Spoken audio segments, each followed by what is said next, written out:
frères et sœurs en Jésus-Christ, bonjour. Bienvenue une fois de plus à notre émission Une minute avec Dieu. Aujourd'hui, nous sommes lundi, 9e jour du mois de janvier de l'an 2022. Nous rendons grâce à Dieu, nous le bénissons, nous le disons infiniment merci pour la grâce qu'il nous donne de partager encore ensemble ce matin. Je suis le serviteur Manel. Comme d'habitude, prends une position, celle qui te semble la plus humble possible, et prions ensemble afin de confier notre journée à Dieu. Au nom de Jésus-Christ, nous sommes en prière.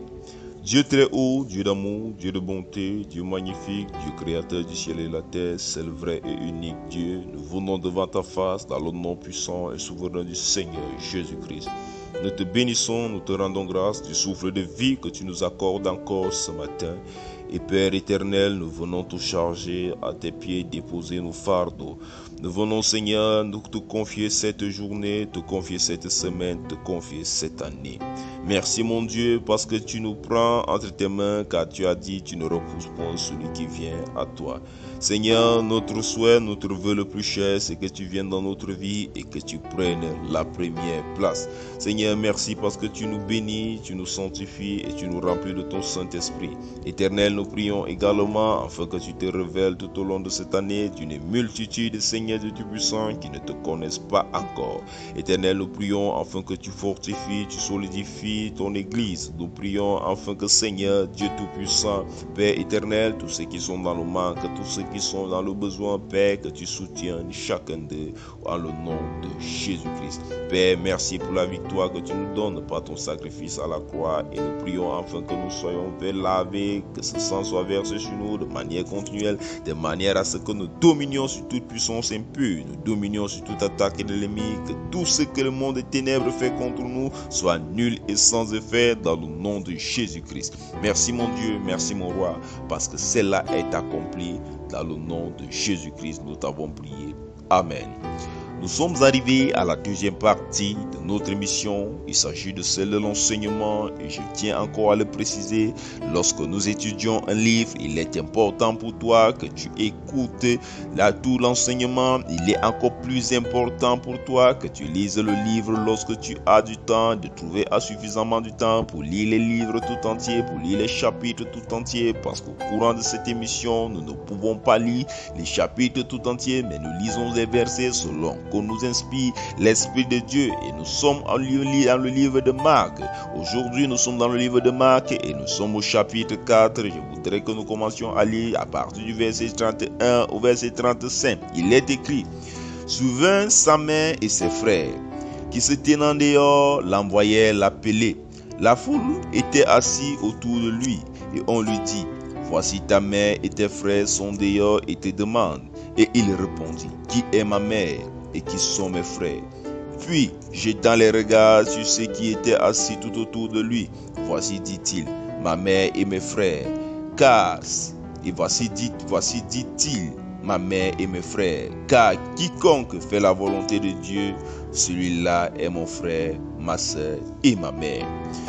Bien-aimé, je voudrais que ce verset t'interpelle, je voudrais que ce passage t'interpelle. Le Seigneur Jésus-Christ dit que sa mère, son frère, sa sœur, son cousin, son proche, son serviteur, c'est celui qui fait la volonté de Dieu.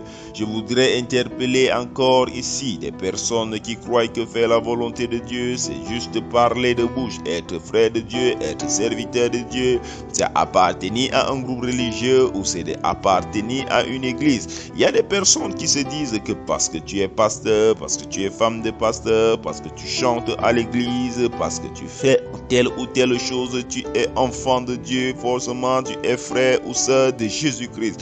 Mais regardons ce qui se passe ici.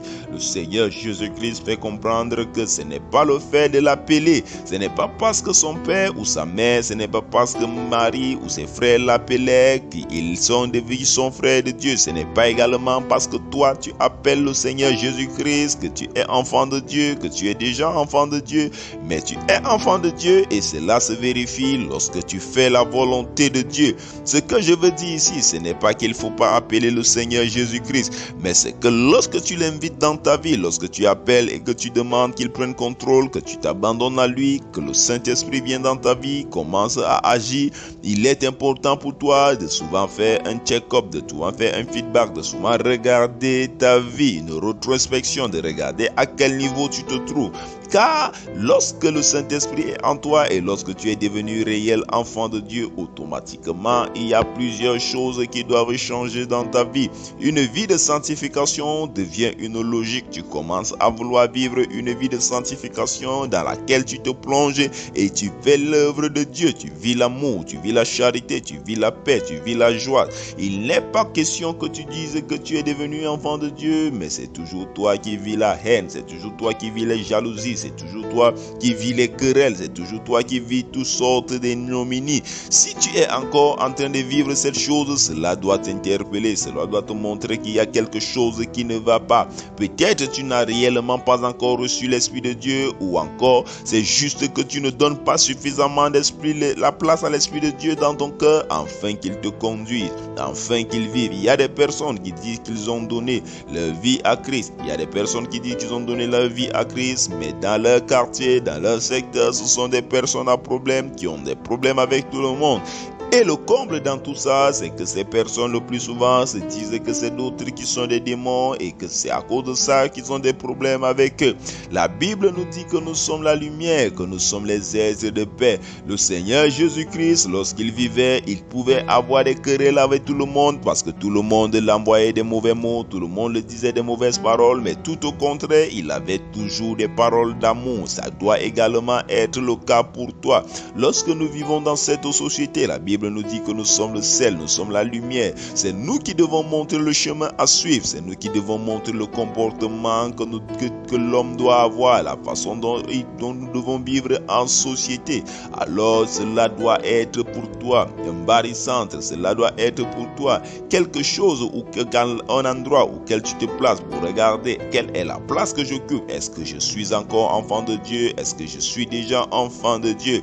Parce que lorsque tu reçois l'Esprit de Dieu, tu deviens automatiquement enfant de Dieu et cela se vérifie par ton comportement, par ta façon de vivre, par les choses auxquelles tu prends plaisir. Alors mon bien-aimé, est-ce que ta vie, lorsque tu la regardes, est-ce que présentement tu es enfant de Dieu? Est-ce que présentement tu es fils de Dieu? Est-ce que présentement tu es frère et sœur de Jésus-Christ? Je voudrais que tu regardes cela et si tu trouves qu'il y a encore des choses à faire, invite le Seigneur Jésus-Christ dans ta vie. Je voudrais encore préciser, ce n'est pas toi qui peux te changer, mais c'est le Seigneur Jésus-Christ qui te change. Mais la seule chose qui peut se passer, c'est que tu ne l'appelles pas de manière profonde et parfois lorsqu'on l'appelle, nous ne le laissons pas agir.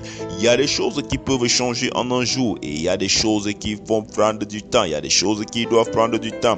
Mais pour que tu aies cette victoire, pour que tu continues, pour que le Saint-Esprit vienne et prenne la place, il faut que tu vives une vie de prière et que tu t'abandonnes dans la parole. Tu dois de temps en temps faire l'effort d'écouter la parole, de lire ta Bible et de passer des moments d'intimité dans la prière avec Dieu. Nous allons continuer demain, s'il plaît à Dieu. Que Dieu te bénisse. Shalom, shalom, shalom. Également, nous remercions nos frères et sœurs qui envoient des témoignages.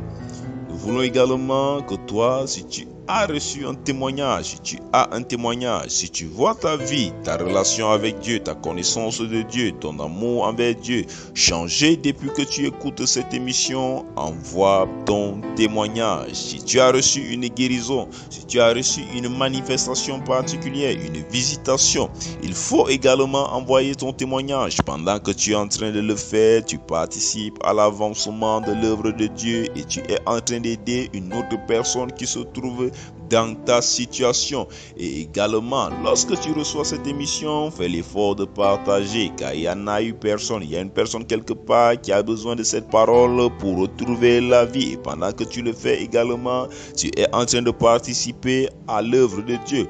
Envoie ton témoignage. Si tu as un témoignage, si ta vie a changé, si ta connaissance de Dieu a changé, si ta relation avec Dieu s'est améliorée, envoie ton témoignage au plus 237 6 96 44 12 73 plus 237 6 96 44 12 73.